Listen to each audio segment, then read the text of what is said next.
සැමට සුබ උදෑසනක් වේවායි පළමුව ප්‍රාර්ථනා කරනවා. අද දින මා සාකච්ඡා කිරීමට බලාපොරොත්තු වෙන්නේ සමාන්තරාශ්‍ර එක කොටසේ දාය වසරේ සමාන්තරාශ්‍ර එක කොටසේ කලින් ඉගෙනගත්තු දේවල් උදව් කරගෙන තුන්වන අධීරය යටතේ ජ්‍යාමිතික ගැටලු කිහිපයක් විසඳීම තමයි අද දිනේ සිදු කරන්නේ.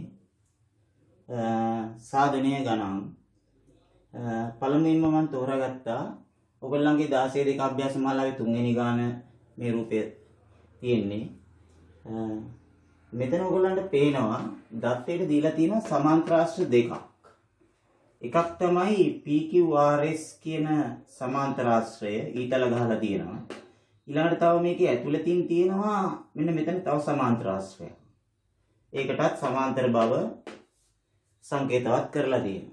ඉතින් මේ සමාන්තරාශ්‍ර දෙක උදව් කරගෙන ඔයගොල්ලන්ට කියනවා පළමුවෙන්ම සාධනය කරන්න ලු px සමානයි ry බව.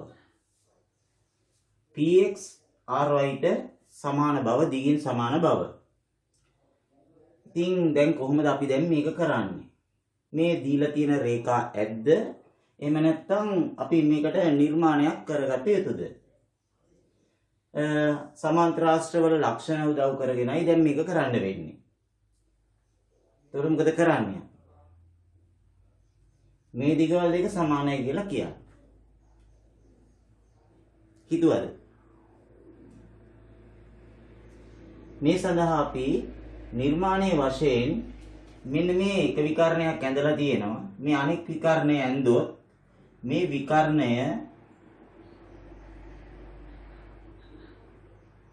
විකර්ණය සමාන්තරාශ්‍ර දෙකටම විකර්ණයක් වෙනවා. මේ සමාන්තරාශ්‍රයේත් මේක විකර්ණයක්, මේ සමාන්තරාශ්‍රයේත් මේක විකර්ණයක්. එතකොට දැන් බලන්න මේ කෑලි දෙක සමානයි කියලා කියන්න නම් මේ මෙතනට අපි O අකුරක් දාගත්තොත් අපි ලොකු සමාන්තරාශ්‍රය දිහා බැලුවොත් ලොකු සමාන්තරාශ්‍රයේ විකර්ණ දෙකම තියෙනවා. එහෙනම් මේ විකර්ණ දෙක එකිනෙක සමච්ඡේදනය වෙනවා. අන්න ඒ ලක්ෂණය ප්‍රයෝගී කරගෙන අපිට පුළුවන් PO සමානයි OR කියලා කියන්න. නිර්මාණය තමයි QS යා කරන්න. දැන් අපිට එකක් කියන්න පුළුවන් PO ට OR සමානයි කියලා. දැන් මේ ලොකු සමාන්තරාශ්‍රය උදව් කරගෙනනේ. දැන් බලන්න මේ පොඩි සමාන්තරාශ්‍රය උදව් කරගෙන එතනත් විකර්ණ දෙක සමච්ඡේදනය වෙනවා. මේ විකර්ණ දෙක. ඒ කියන්නේ මේ XO ට OY සමානයි කියලා ලියන්න පුළුවන්. XO සමානයි OY.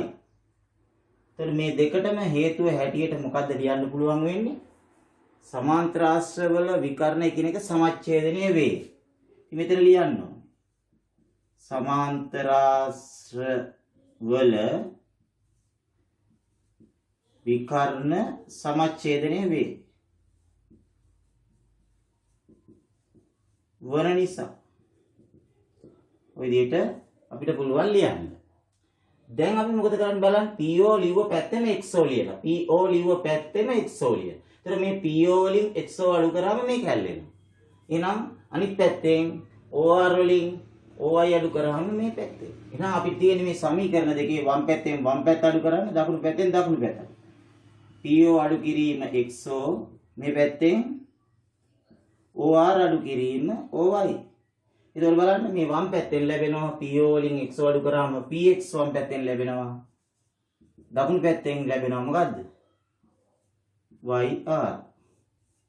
අපිට ඒගොල්ලෝ කියන එක ලැබෙනවා.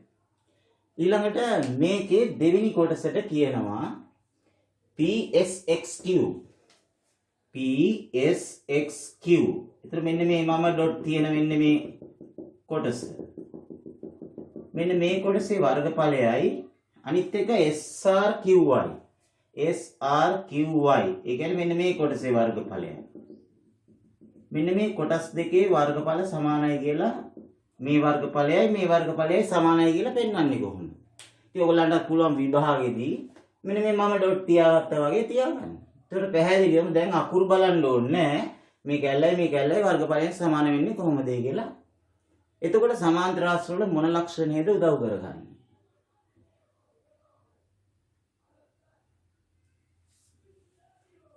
මෙන්න මේ විකර්ණයෙන් ලොකු සමාන්තරාශ්‍රය ගත්තොත් මේ පළුවයි වර්ගඵලයෙන් සමාන වෙනවා. පොඩි සමාන්තරාශ්‍රය ගත්තොත් මේ විකර්ණයෙන් මේ පොඩි ත්‍රිකෝණයයි මේ පැත්තේ මේ ත්‍රිකෝණයයි මේ දෙකත් වර්ගඵලයෙන් සමාන වෙනවා. ඒතර බලන්න දැන් ලොකු ත්‍රිකෝණයෙන් මේ පොඩි ත්‍රිකෝණය අඩු කරනවා. එතකොට එන්නේ මේ කැල්ල. මේ පැත්තේ මේ ලොකු ත්‍රිකෝණයෙන් මේ පොඩි ත්‍රිකෝණය අඩු කරාම ලැබෙන්නේ මේ කැල්ල. එතකොට වගන්ති 3න් 4න් ගාන ඉවර කරate. ඉතින් මේක ඉංග්‍රීසි නෙමෙයි මේක ජ්‍යාමිතිය ගණිතය. ඉතින් මේකේ අපිට තියෙන්නේ රූපය දිහා බලාගෙන ඉංග්‍රීසි අකුරේ නම් කිරීම තමයි. දැන් ඉස්සෙල්ලම ලියන්න පුළුවන් අපිට මේ විකර්ණයෙන් ලොකු ත්‍රිකෝණේ ලොකු සමාන්තරාශ්‍රයේ ත්‍රිකෝණ දෙක. QSP QSR QSP QSR මේ ත්‍රිකෝණයේ වර්ගඵල සමාන වෙනවා. ඊට පස්සේ පොඩි සමාන්තරාශ්‍රයෙන් ගත්තොත් QSX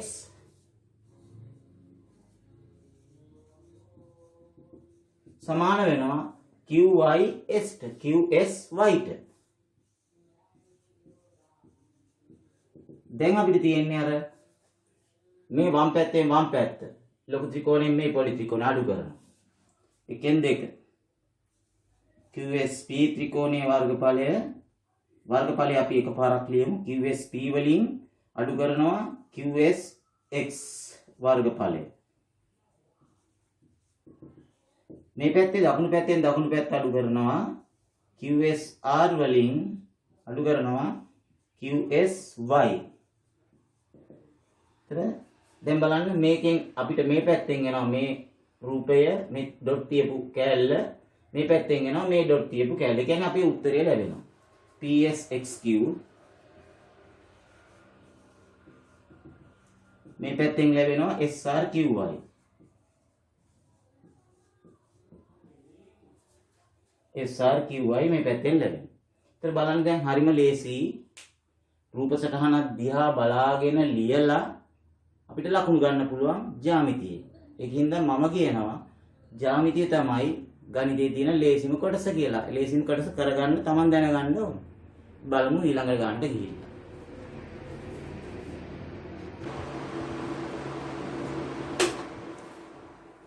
අපි බලමු දෙවෙනි ගාන වශයෙන් ඕගොල්ලන්ගේ අභ්‍යාස මාලාවේ තියෙන 16 2 අභ්‍යාසයේ තියෙන 4 වෙනි ගානට. රූප සටහන තමයි මේ තියෙන්නේ. මම මෙතන දත්තේ ලියලා නැත්තේ සියලු දත්තයන් රූපේ ලකුණු කරලා තියෙන ඉඳ මෙන්න දත්තයන්ට දීලා තිබ්බ කාරණා.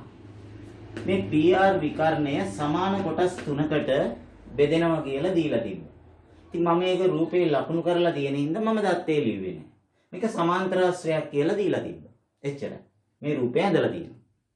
සියලු දත්තයන් ලකුණු කරලා තියෙනවා. දැන් ඔප්පු කරන්න කියන්නේ පළවෙනි කොටසෙන් QX සමානයි SY බව. මෙන්න මේ දිග මේ දිගට සමාන බව.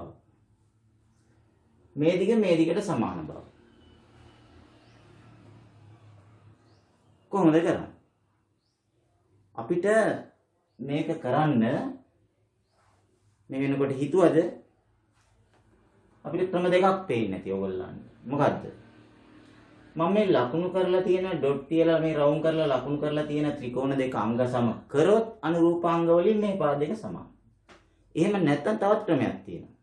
මේ අනිත් ත්‍රිකෝණ දෙක මේ දෙක අංග සම කරත් අපිට පුළුවන් මේ වැඩේම කරගන්න.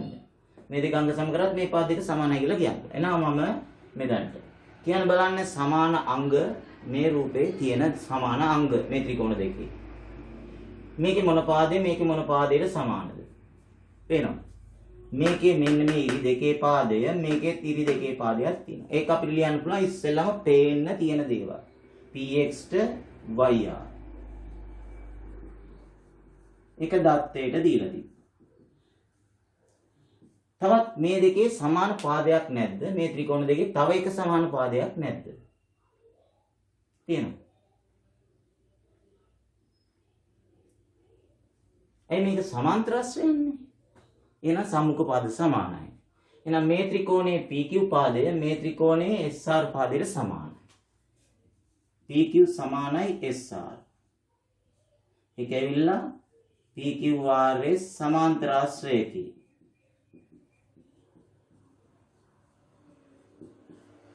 ඒතර තවත් එකක් ඕනේ. ඉතිරි පාදේ ගැන කියන්න බෑ අපිට. ඒකනේ ඔප්පු කරන්න තියෙන්නේ. එහෙනම් පාපාප අවස්ථාව ගන්න බෑ. එහෙනම් කෝණයක් ඕනේ. ඒ කෝණය ඇවිල්ලා ගත්තොත් පාද දෙකයි කෝණයයි. ඒ කෝණය අන්තර්ගත කෝණය වුණොත් තමයි පාපෝප. මොකක්ද අන්තර්ගත කෝණය? දැන් මේ ත්‍රිකෝණේ නම් මේකයි ගත්තා නම් මේක වෙන්න ඕනේ. මේ ත්‍රිකෝණේ මේකයි ගත්තා නම් මේක වෙන්න ඕනේ. බලන්න මේ කෝණ දෙක සමානද? සමානද පේනවද? මෙන්න මේ කෝණයයි සමානද? ඉස්සෙල්ලා අකුරේ මුල්ලනේ. එහෙනම් මොන කෝණද? අන්න කිව්වනේ. අට එහෙනම් ඒකාන්තර කෝණ. එහෙනම් SRY මේ ත්‍රිකෝණයෙන් QPX කෝණය සමානයි මේකෙන් SRY. කෝණ නම් කිරීම පුළුවන් නේද හැමෝටම? ඒකාන්තර කෝණ. ඒ කෝණේ තියෙන තැන අකුර මැදට දාලා SRY ඒ විදිහට නම් කරනවා. දැන් හරි අංග සමයි. ත්‍රිකෝණ දෙක මොකද්ද? PQX ත්‍රිකෝණයේ අංග සම වෙනවා SRYට. අවස්ථාව මොකද්ද? පාදයයි කෝණයයි පාදයයි. පාපෝපා අවස්ථාවට. එහෙමනම් අනුරූපාංග වලින් මේ දෙක සමාන වෙනවා. එම නිසා XQ සමානයි SY. උත්තරේ ලැබෙනවා නේ. දැන් මේ දෙක සමාන. දැන් ඕගොල්ලන්ට දෙවෙනි කොටස හදනකොට ඕන නම් මේ පළවෙනි කොටස උදව් කරගන්නත් පුළුවන්. නැත්නම් වෙන ක්‍රම තියෙනවා නම් එහෙම හදුවත් කමක්. දැන් ඊළඟට දෙවෙනි කොටසෙන් කියන්නේ මේ අපි සමාන කරගත්තු පාද දෙක සමාන්තර වෙනවා කියලා ඔප්පු කරන්න. මේ දෙක සමාන්තර වෙනවා කියලා ඔප්පු කරන්න. දැන් සාමාන්‍යයෙන් රේඛා දෙකක් සමාන්තර වුණොත් හැදෙන කෝණ જાති තියෙනවානේ. සමාන්තර රේඛා දෙකක් නම් මේ දෙක සමාන්තර වුණොත් අපිට ඉස්සෙඩ් අකුර ඒකාන්තර කෝණ සමාන වෙනවා ගන්න පුළුවන්. අනුරූප කෝණ සමාන වෙනවා කියලා ගන්න පුළුවන්. මිත්‍ර කෝණ එකතු 180යි කියලා ගන්න පුළුවන්. එහෙනම් ඒකේ අනිත් පැත්ත.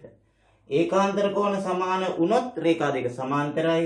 අනුරූප කෝණ සමාන වුණොත් රේඛා දෙක සමාන්තරයි. නැත්නම් මිත්‍ර කෝණ 180යි කිව්වත් රේඛා දෙක සමානයි. එහෙනම් මේ තුනෙන් අනිත් පැත්ත තමයි ගන්න ඕනේ සමාන්තර බව පෙන්වන්න.